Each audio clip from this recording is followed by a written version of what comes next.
2026 সালের এসএসসি পরীক্ষার্থীরা যেসব কারণে বাংলা প্রথম পত্রে প্রচুর শিক্ষার্থী হাজার হাজার শিক্ষার্থী ফেল করবে সে বিষয়গুলো আজকের এই ভিডিওতে উপস্থাপন করব। তো তোমাদের বাংলা প্রথম পত্র পরীক্ষায় কিন্তু পাশ করেও তোমরা অনেক ভালো লিখেছো, তারপরেও কিন্তু অনেক শিক্ষার্থী হাজার হাজার শিক্ষার্থী ফেল করবে অনেকগুলা ভুলের কারণে। এই ভুলগুলা তুমি করেছো কিনা সে বিষয়টিও কিন্তু তোমার জানা প্রয়োজন। তো তোমরা যারা শিক্ষার্থীরা রয়েছো আজকের এই ভিডিওতে তোমাদের এসএসসি পরীক্ষা সম্পর্কিত যে সকল ভুল করা যাবে না বা তোমরা অনেকে করে ফেলেছ পরবর্তী পরীক্ষাগুলোতে যাতে এই সকল ভুলগুলো আর না হয় সেই জন্য তোমরা অবশ্যই সজাগ থাকবা। তো এই জন্য তোমাদের এইসব ভুলগুলো সম্পর্কে জানা প্রয়োজন। তো আজকের এই ভিডিওতে তোমাদের মাঝে এই ভুলগুলো উপস্থাপন করব এবং যে কারণে অনেক শিক্ষার্থীগুলো ফেল করবে এবং কোন কোন কারণে শিক্ষার্থীরা ফেল করবে না ভুল করার পরও সেই বিষয়গুলো তোমরা আজকের ভিডিও থেকে জানতে পারবা। কাজেই তোমরা যারা এসএসসি পরীক্ষার্থীরা রয়েছে তোমাদের জন্য আজকের ভিডিওটি জানা খুবই প্রয়োজন। কাজেই তোমরা প্রথম থেকে শেষ পর্যন্ত দেখার চেষ্টা করো এবং আমাদের চ্যানেলটি যারা এখন পর্যন্ত সাবস্ক্রাইব করো নাই অবশ্যই শিক্ষা সম্পর্কিত সকল তথ্য, তোমাদের এসএসসি পরীক্ষা সম্পর্কিত সকল ধরনের আপডেট, পাশাপাশি পরীক্ষার পর কলেজে ভর্তি এট্রোজেট ইনফরমেশনগুলো কিন্তু আমাদের চ্যানেল থেকেই পেয়ে যাবা। কাজে অবশ্যই আমাদের চ্যানেলটি সাবস্ক্রাইব করে রাখো এবং পাশে থাকা বেল আইকনটি বাজিয়ে দিয়ে রাখো যাতে নতুন ভিডিও আপলোড করার সাথে সাথেই সেটি তোমাদের নোটিফিকেশনে চলে যায় এবং তোমরা সাথে সাথেই দেখে নিতে পারো। সো আসো আমরা মূল বিষয়ে চলে আসি। তো দেখো, বাংলা প্রথম পত্র পরীক্ষায় যে কারণে ফেল করবে হাজার হাজার শিক্ষার্থী সেই বিষয়টি আগে বলি।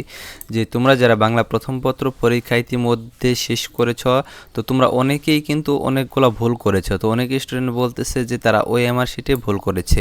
তো এখন ওএমআর শিট হচ্ছে তোমাদের দুইটা, একটা হচ্ছে সিকিউ অংশে আর একটা হচ্ছে এমসিকিউ অংশে। তো তোমরা যদি ওএমআর শিটে ভুল করে থাকো সেক্ষেত্রে কিন্তু তোমাদের অনেকেই হতাশায় রয়েছে যে তোমরা বৃত্ত ভরাট করতে গিয়ে ভুল করেছো, এখন তোমাদের রেজাল্ট আসবে কিনা। তো দেখো, তার আগে একটা কথা বলে নেই, অনেক শিক্ষার্থী আছে যারা পরীক্ষায় অনেক ভালো লিখে, লিখিতও ভালো লিখে, এমসিকিউতেও ভালো লিখে, কিন্তু তারা যে ওএমআর শিট রয়েছে অর্থাৎ রোল নাম্বার, রেজিস্ট্রেশন নাম্বার সম্পর্কিত যেসব বৃত্ত ভরাটগুলো করা লাগে, সে সেটকুট লেখা লাগে, সেখানে কিন্তু তারা ভুল করে, যার কারণে তারা ভালো রেজাল্ট করার কথা থাকলেও তাদের রেজাল্টই আসে না, রেজাল্ট ফেল চলে আসে। তো দেখো, তোমাদের কোন ভুলগুলোর কারণে এরকম হয়ে থাকে, তোমরা অনেকেই এই ভুলগুলো করেছ, তো অনেকেই করো নাই। তোমাদের যে ভুলগুলোর মধ্যে রয়েছে সেগুলো হচ্ছে প্রথমে রোল নাম্বার বা রেজিস্ট্রেশন নাম্বার। তো ওখানে রোল নাম্বার এবং রেজিস্ট্রেশন নাম্বারের ক্ষেত্রে তোমরা যদি ভুল করে থাকো সেক্ষেত্রে সংশোধনের সিস্টেম রয়েছে। যেমন তোমাদের যদি এরকম ভুল হয়ে থাকে যে তোমরা উপরে যে বক্সগুলো রয়েছে সেই বক্সগুলোই তোমরা রোল নাম্বারটা সঠিকভাবে লিখেছ কিন্তু বৃত্ত ভরাটে গিয়ে সঠিকভাবে তোমরা বৃত্ত ভরাট করোনি। যেমন ধরো তোমরা 4-এর জায়গায় 5 তোমরা বৃত্ত ভরাট করে ফেলেছ, এখন উপায় কোনো সমস্যা নেই কারণ তোমরা উপরে তো ঠিক লিখেছ, আবার সেখানে যেখানে 4 লিখেছো সেখানে 5 যদি বৃত্ত ভরাট করে দাও তাহলে কিন্তু এটা ক্লিয়ার হয়ে যাবে, এটা কিন্তু তারা বুঝে নিবে। অথবা তোমরা যদি এরকম করে থাকো যে তোমাদের উপরে লেখাটা তোমরা ভুল করে লিখে ফেলেছো কিন্তু বৃত্ত ভরাটটা সঠিক লিখেছো, সেক্ষেত্রেও কিন্তু তোমাদের কোনো প্রকার সমস্যা হবে না।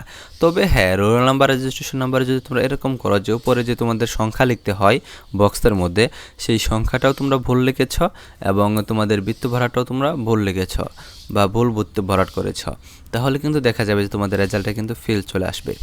তো আরেকটা গুরুত্বপূর্ণ বিষয় সেটা হচ্ছে এমসিকিউর ক্ষেত্রে। এমসিকিউর ক্ষেত্রেও কিন্তু ওএমআর শিটে কিন্তু একই সিস্টেম, কিন্তু তোমাদের এমসিকিউতে কিন্তু সেট দেওয়া হয়, ক সেট, খ সেট, ঘ সেট, এরকম সেট দেওয়া হয়।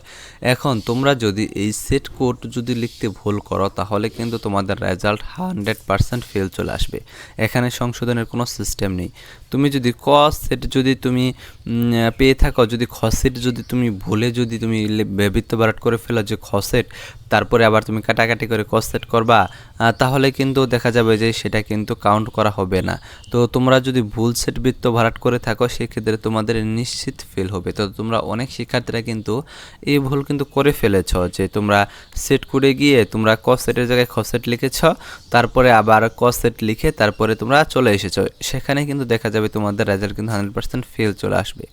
আর যেসব শিক্ষার্থীরা তোমরা এরকম করেছ যে রোল নাম্বার, রেজিস্ট্রেশন নাম্বার এখানে ভুল করেছ, এখানে ভুলগুলোর মধ্যে তোমাদের ধরো যে তোমরা দুইটাতেই ভুল করেছ, উপরে যে বক্স আছে যেখানে সংখ্যা লিখতে হয় সেটাও ভুল করেছ এবং তোমাদের যে বৃত্ত ভরাট রয়েছে সেখানেও তোমরা ভুল করেছ, তাহলে তোমাদের ফেল চলে আসবে। আর যদি এরকম হয়ে থাকে যে উপরে সংখ্যা ঠিক লিখেছ কিন্তু বৃত্ত ভরাট দুইটা হয়ে গেছে মানে 2টা বৃত্ত ভরাট করে ফেলেছ, মানে ধরো যে একটু আগেই তো বললাম যে তোমরা একটা তোমাদের ধরো যে রোল নাম্বারের একটা সংখ্যা হচ্ছে 4, তোমরা সেখানে 5 বৃত্ত ভরাট করেছো, পরে যদি 4 বৃত্ত ভরাট করে দাও তাহলে কিন্তু সমস্যাটা কিন্তু সমাধান হয়ে যাবে। তো আজকের ভিডিও এ পর্যন্তই, সকলকে ধন্যবাদ পুরো ভিডিওটি দেখার জন্য।